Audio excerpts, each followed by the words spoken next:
O que que você estava falando para a gente? Como é que foi a história do seu diagnóstico? E depois a gente pensa e projeta até tudo que você passou, né, para o que agora todos nós, né, o mundo inteiro está passando.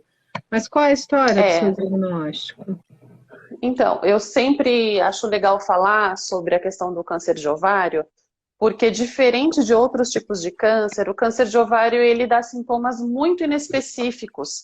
Por exemplo, o único sintoma que eu tive foi um Ele é inchaço chamado de abdominal silencioso, persistente. né? Ele é chamado de Sim, silencioso. exatamente por isso, porque ele quando ele dá os sintomas é porque realmente a doença já progrediu e na verdade os sintomas são nada mais do que as consequências do seu corpo em relação àquela o problema, né? Então eu descobri em 2015 um inchaço bem assim que me incomodava, procurei dois médicos e ambos diziam que eram gases para eu não me preocupar e tomei um monte de Lufital e fiquei uns 15 dias vendo a minha barriga só inchar cada vez mais.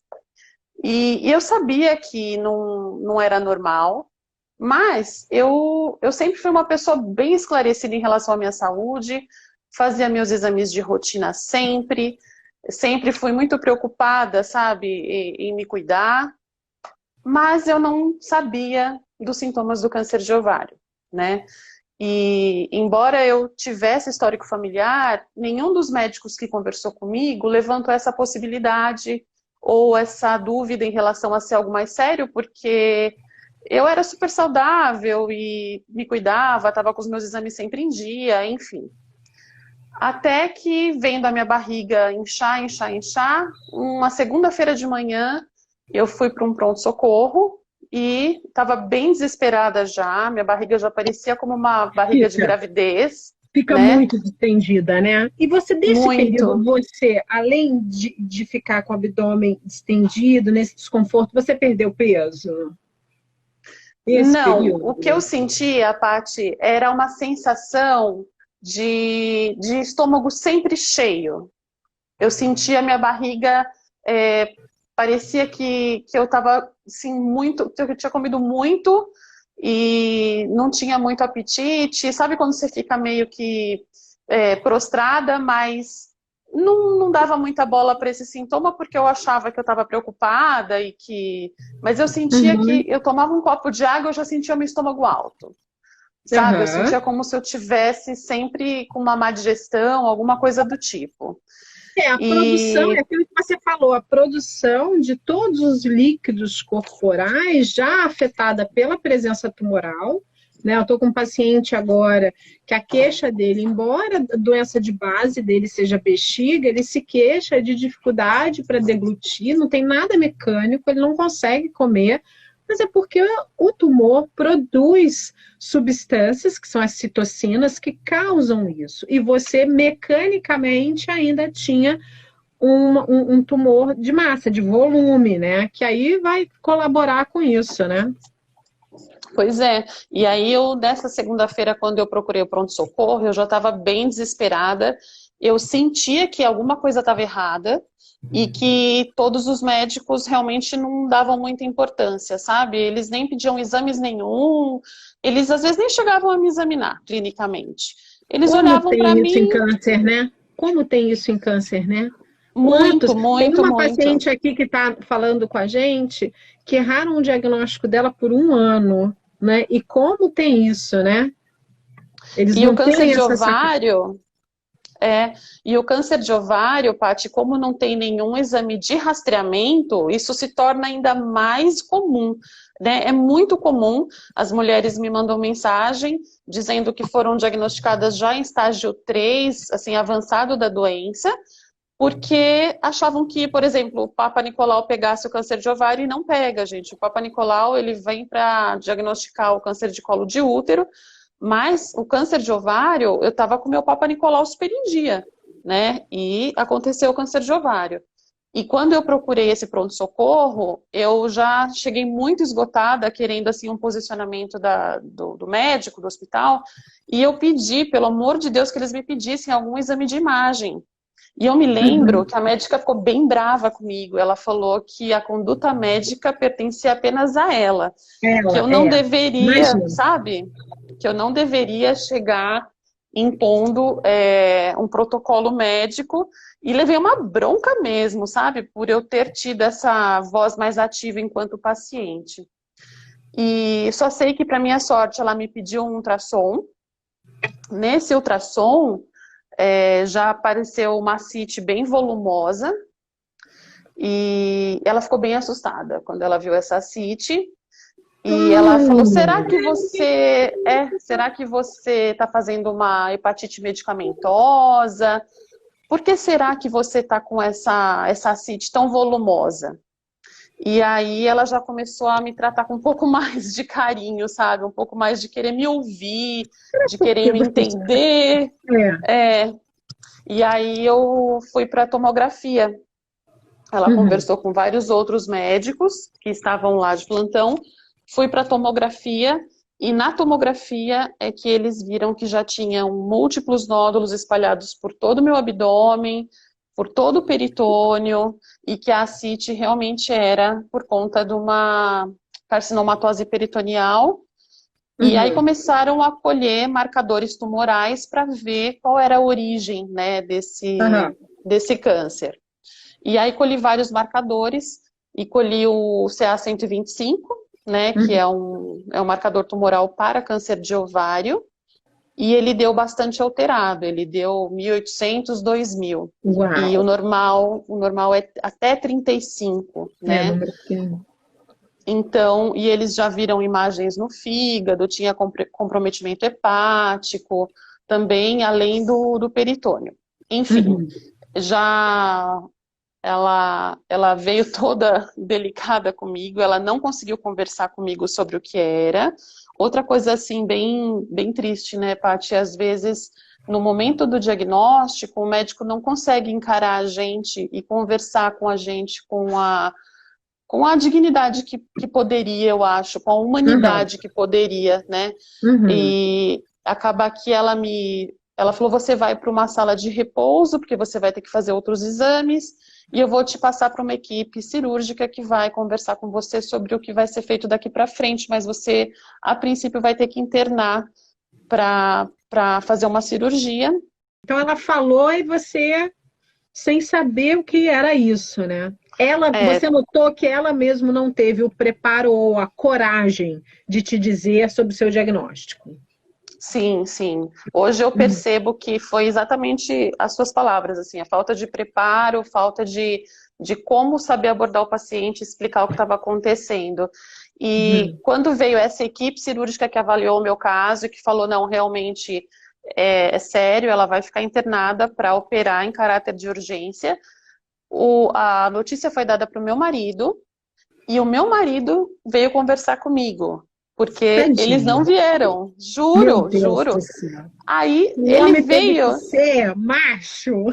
Sim, não, e ele foi tão tranquilo, Paty. Eu acho que não ter a dimensão talvez tenha sido um fator de proteção, eu acho. Com certeza, não tenho a menor dúvida. Porque ele virou para mim e falou: olha, realmente é um câncer, está em estágio avançado, a gente vai ter que operar. Você vai ficar internada e vai operar o quanto antes, tudo bem? Eu falei, tudo bem. Aí ele falou, e talvez tenha que fazer químio depois, tudo bem? Eu falei, tudo bem, vamos fazer para resolver, eu quero resolver, não tem problema nenhum.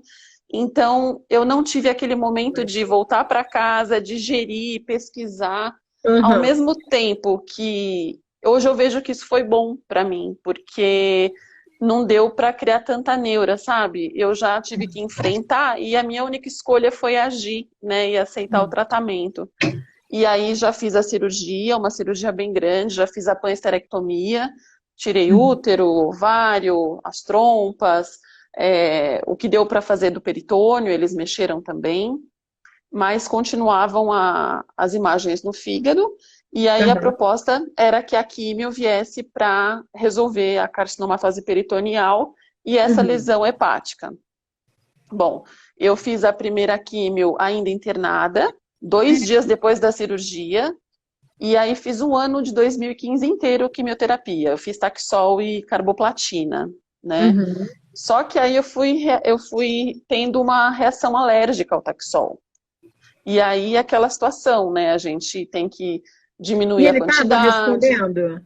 E estava respondendo? Então, em partes, a parte do fígado era um pouco que refratária a essa quimioterapia. Entendi. Mas o marcador baixou assim bem significativamente. As imagens melhoraram, elas não sumiram totalmente, mas sempre fica aquela questão, pode ser a cicatriz da quimioterapia, o que a quimioterapia agiu ali naquele tecido e ficou alguma imagem conclusiva, né? O exame de imagem é sempre pode estar sim detectando um tumor ou pode estar detectando uma lesão que foi cicatrizada, a gente nunca sabe, né? E eu fiquei bem, fiz um ano de quimioterapia e fiquei super bem. Fiquei Uhum. só fazendo meus exames de acompanhamento a cada mensal, depois foi para trimestral. Os exames mostraram um avanço das imagens Uhum. na parte do baço também, imagens bem diferentes das anteriores, né? Então eu fiquei 2 anos sem atividade tumoral e aparentemente, sem crescimento ali Uhum. da doença, né? Só em maio mesmo que aí as imagens realmente mudaram. E aí eu fui para uma nova cirurgia. Dessa vez a cirurgia foi maior que a primeira, porque eles mexeram no fígado, mexeram mais no peritônio, aí retirei o baço e Uhum. mexeram na bexiga também. Na Uhum. bexiga, as imagens nem mostravam. Eles acabaram descobrindo durante a cirurgia. E aí eu tive que usar a sonda, né, por Uhum. 30 dias depois da cirurgia para poder cicatrizar direitinho. Enfim, a minha bexiga não podia encher porque teria algum risco da cicatrização. Fiz a cirurgia zona e aí fiz mais 6 ciclos de químio, a mesma quimioterapia de antes, com Tá. alguns ajustes, porque realmente eu tive uma reação bem, bem complicada ao Taxol. Eu começava a correr o Taxol na minha veia, eu perdia o ar total, e assim, de apagar mesmo, e aí ter que parar tudo e retomar de gotinha em gotinha. Eu só sei que eu ficava das 7 da manhã às 7 da noite fazendo a químio, porque tinha que ser bem devagar. Caramba! E muito, muito corticoide, muito antialérgico. Eu saía Uhum. grogue, grogue, grogue de lá. E aí tomava corticoide em casa, tomava corticoide lá. Uhum. Aquele coquetel de corticoide, né? Que a gente Uhum. fica uma lua cheia, né? Isso que eu ia te perguntar. Você ficou demasiada, rosto, Muito. bolotinha, ganhou peso nesse período? Como é que foi? Eu ganhei muito peso. Hum. Eu ainda não consegui voltar ao meu peso de antes do primeiro tratamento do câncer. Não sei se tem a ver também com a parte dos linfonodos que tiraram muitos. Eu sinto que hoje em dia eu tenho uma tendência a inchaço muito maior que eu não tinha antes, Uhum. né? Então, realmente, a gente tem que se adaptar com outras realidades, mas é uma outra realidade, um outro corpo, né, Paty, que a gente tem É. que se readaptar. Uhum. Mas, graças a Deus, hoje eu estou bem, estou fazendo meus acompanhamentos ainda. Eu faço agora trimestral. Com essa coisa do Covid, os meus exames de imagem que estavam marcados para este mês foram todos remarcados para agosto e setembro. Eu tive uma teleconsulta hoje com a minha oncologista. Ah. Então, a gente combinou que eu vou fazer os marcadores, sim, para ela poder ir acompanhando de alguma maneira, por mais que eu esteja super bem, me Uhum. sentindo bem, né? Mas ela falou que a gente precisa acompanhar, né? Então, isso Uhum. acho que é uma questão que todos os pacientes estão vivenciando nesse Aflitos. momento, É. né? Uhum, muito aflitos. Quem já tiver exames de imagem, exames, os oncologistas todos são abertos, gente, para vocês mandarem por WhatsApp, para eles avaliarem. Aqueles que estiverem precisando tratar, com diagnóstico fechado, protocolo já pronto a ser iniciado, é iniciado, todas as clínicas de oncologia estão abertas, tratando os pacientes, eles estão iniciando um tratamento, e as clínicas estão praticamente trabalhando e abertas para estes doentes. Eu, por exemplo, estou atendendo todos os meus pacientes de forma remota, porque quando eu vou para a clínica, a minha sala de espera fica muito cheia e junta com a de outro oncologista foforésimo que trabalha na minha mesma parede, assim. Então ficam Uhum. os meus pacientes e os dele, e a gente ainda sai e beija todo mundo, porque ele é bem do meu jeito, sabe? Então a gente faz uma microfesta ali do nosso lado. Então já me mandaram ficar para aqui, fica na tua casa, eu atendo de forma remota para que a clínica esteja vazia para quem estiver tratando. Mandar o Sim. exame, o oncologista vir, que tem necessidade, aí vocês vão ser vistos presencialmente, vão iniciar o tratamento, aquele protocolo de solicitação para plano de saúde, tudo correndo naturalmente. Ninguém tem que ficar temeroso em relação a esse período quanto a isso, né? E qualquer dúvida, entrar em Sempre. contato com os médicos, com certeza, né? Todos estão abertos para isso nesse momento. E não deixar esse medo mesmo que a gente está sentindo do Covid paralisar o tratamento, né, Paty? Sempre estar Uhum. em contato com o médico, sempre, mesmo que seus exames tenham sido postergados, mas liga, sempre tentando não ficar com dúvida, né, e seguir o protocolo que o seu médico colocou para você é muito importante, porque às vezes a pessoa fica com dois medos, né? Já tem o Isso. medo da questão dos exames, tudo, aí agora mais essa. Então, o que não pode é deixar de tentar continuar o acompanhamento ou o tratamento, seguir sempre a orientação do seu médico. Uhum. Aí as clínicas estão prontas para isso, né? E os médicos também prontos para isso. E é o que uma paciente minha falou, que agora, não você que você não está tratando, né? Aqueles que estão tratando estão melhor do que a gente, porque estão em liberdade condicional, entendeu? Ela falou, ih, saio todo dia para fazer minha radioterapia, né? E nós dentro de casa.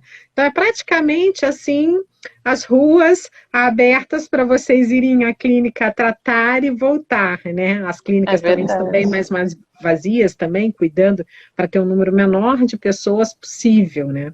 E aí você fala, obviamente, que esse processo todo te ensinou muito, né? Ai, muito. Semana passada eu estava num grupo que a gente está fazendo entre pacientes e psicólogas, porque eu acho que o momento é de isolamento físico, mas eu acho que as ferramentas digitais têm ajudado bastante a Uhum, gente a se manter bem conectadas, né, umas com as uhum, outras. Até em família, eu acho que tentar fazer as reuniõezinhas aí pelas plataformas digitais que é possível. Eu acho que a gente não pode se isolar por completo. Eu acho que a gente estava falando sobre isso, né? O quanto o câncer ensina e o quanto a gente pode aprender com tudo isso, né? Eu uhum, digo que antes do câncer eu sempre quis fazer voluntariado, mas eu nunca tinha tempo, né? Então eu uhum, precisei ter um câncer para realmente poder ir para a linha de frente e me colocar e fazer um trabalho voluntário. E uhum, realmente eu percebo que isso mudou muito a minha vida. uhum. Hoje, o câncer me ensinou a valorizar coisas pequenas que para a gente, na rotina normal da vida, a gente Uhum. não tem tempo, né, de observar, de entender. E eu acho que principalmente você se dá conta de que a vida é frágil e que nós somos mortais, sim, Uhum. né? E que a gente está aqui por um determinado período Determinado de tempo. tempo e que a gente está aqui uns para ajudar os outros. Eu acho que quando a gente se dá conta disso, a vida fica especialmente mais bonita e gostosa de viver, independente Uhum. de todas as dificuldades, né? Então, eu sempre digo que o câncer ressignificou a minha vida em É. função disso, porque eu tive grandes lições com essa experiência do Uhum. câncer.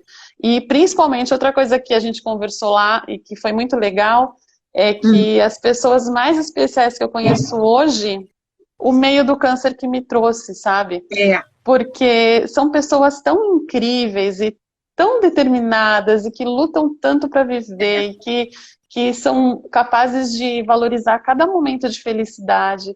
Então, eu acho que isso é tão importante. Uma pessoa que não teve experiência mais próxima com câncer talvez nunca vá se dar conta disso, né? Uhum. A pessoa acha que talvez que o câncer só te traz experiências negativas, mas eu vi tantas coisas boas. Eu acho que hoje eu sou uma pessoa muito mais espiritualizada, eu sou uma pessoa muito mais certa do que me faz feliz, sabe? Eu aprendi a dizer não também, né? A priorizar o que me faz bem. Né? Eu acho que priorizar o bem-estar, sabe, a própria felicidade, estar com quem você ama de verdade. E são coisas que parecem tão bobas, gente, mas às vezes a gente fica caçando tanto problema e vivendo para pagar boleto, sabe aquela coisa que você fica tão no automático? E às vezes você precisa passar por alguma experiência como essa para te mostrar que a vida é muito mais que isso. E a gente com certeza aprende a valorizar cada momento da vida e cada pessoa que a gente gosta pertinho muito mais depois de uma experiência como o câncer. Então, as pessoas mais incríveis que eu conheço hoje, de verdade, o câncer que me apresentou. E é um bando de gente realmente muito legal, né? Muito que aprendeu, igual tantas pessoas têm falado, que agora com esse nosso isolamento social, e que as coisas irão mudar, né? Que quanto, né, as pessoas vão mudar e que o mundo vai ficar melhor depois disso, porque estamos vendo a nossa fragilidade. Olha quão frágil a gente é um vírus, está todo mundo dentro de casa, né? O global, o hollywoodiano, a empregada doméstica, está todo mundo da mesma forma dentro de casa, né? E eu costumo dizer que transforma aqueles que estão preparados, que já têm aquele coração bom para isso, né?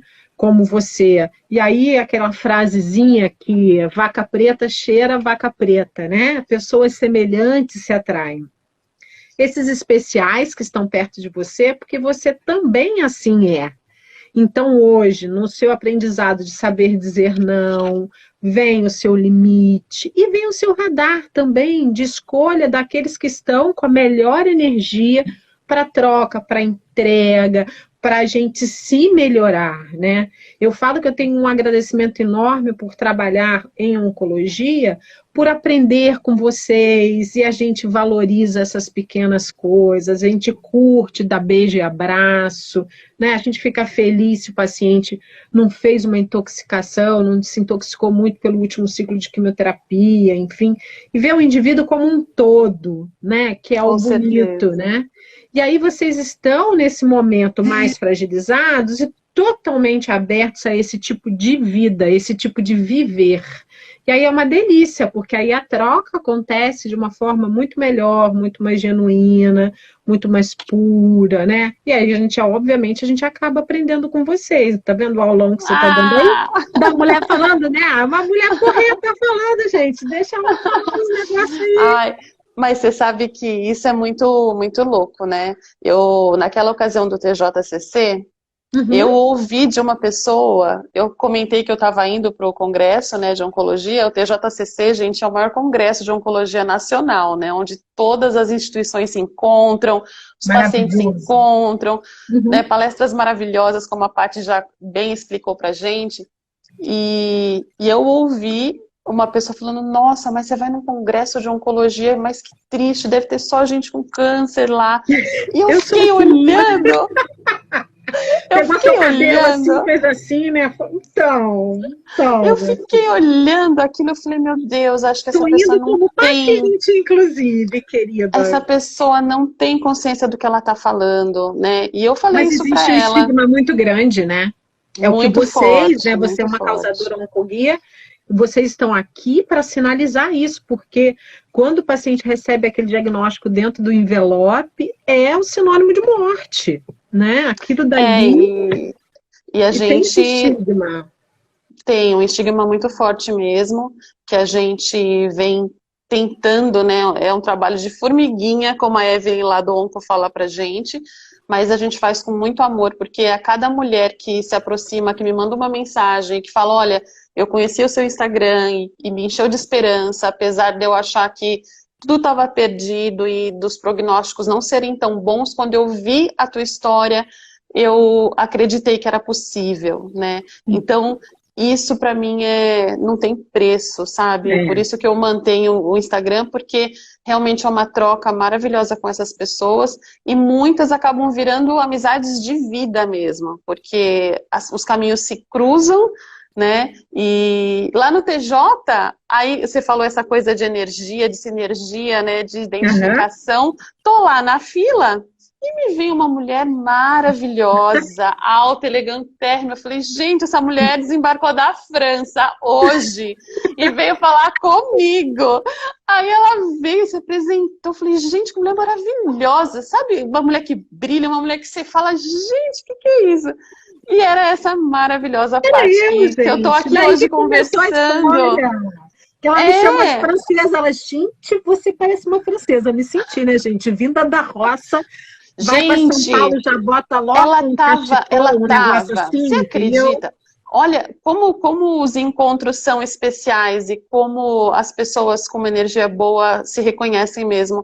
Essa mulher tava linda de um jeito, gente. Ela tava com um blazer, um lenço no pescoço. Eu falei, gente, que mulher é essa? E aí ela veio me explicar que ela conhecia a Paty, minha querida, que sempre conversava comigo no Instagram.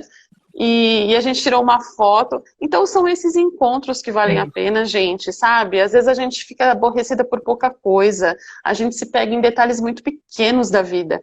A vida, na verdade, nada mais é do que essa troca de pessoas que têm energia parecida. E a gente está aqui um para ajudar o outro, né? Eu acho que com essa pandemia a gente pôde perceber o quão frágil a gente é. E ninguém está isento de estar exposto a uma contaminação, a uma complicação. E essa coisa da vulnerabilidade, com certeza, eu acho que veio para dar um chacoalhão na gente, né? E veio mostrar que todo mundo é igual e que a gente é uma grande rede conectada, interconectada, sabe? Não existe ninguém imune a um vírus, não é verdade? Então a gente tem que ter um pouco mais de humildade, um pouco mais de empatia pela outra pessoa. Então, menos julgamento. A internet pode ser usada pelo amor, né? Como a gente usa para se fortalecer, para fortalecer outras mulheres, outras famílias, outros familiares. E a gente vê que ainda assim as pessoas vão para a internet para acusar, para atingir. Gente, é uma briga, é uma coisa louca, gente. Que horror, é um discurso de ódio, é um negócio, o povo tudo maluco, politizando tudo. Polarizando tudo. Ai, gente, que horror, cara. Então, eu acho que a gente faz um trabalho de formiguinha mesmo, mas a gente vai espalhando sementes. E eu acho que por isso já vale a pena todo esse empenho, né, de manter esse canal de comunicação com outros pacientes, porque são sementinhas, né? São sementinhas que a gente planta e com certeza elas brotam com muito amor. Com certeza. É muito linda, né, minha gente? E aí é linda, é um IG lindo, é uma mulher loira, maravilhosa, com os filhos, um bom assim, do Mega, amigas, um bom do Mega. Olha os truques, cadê Mega aqui? Menina, olha, a unha tá no... Ó, que bom do Mega. Tá lindo. Tá lindo, toda trabalhada no Mega, dentro do isolamento em casa, gente. Os cílios e tudo, né? E aí também como mulher, você passar por isso tudo e ser linda, estar linda, sempre tá bonita, né? Isso você empodera, essa sua postura, o quanto você empodera outras mulheres, né? Eu acho que isso é uma ferramenta. Este é o movimento. O quanto você se apresentar dessa forma, empodera tantas outras que estão em casa, né? E porque o cabelo cai, né? Quantas são de mama que retirar a mama para elas não tem problema. O problema é quando cai o cabelo, né? Porque cada um é de um jeitinho. Mas você se apresentar dessa forma, ser uma pessoa que tem uma clareza na fala, na sua posição, se coloca e sabe da sua importância na mídia, né, e nas redes digitais, e te coloca aberta, está aberta a isso empodera muitas e muitas outras mulheres, né?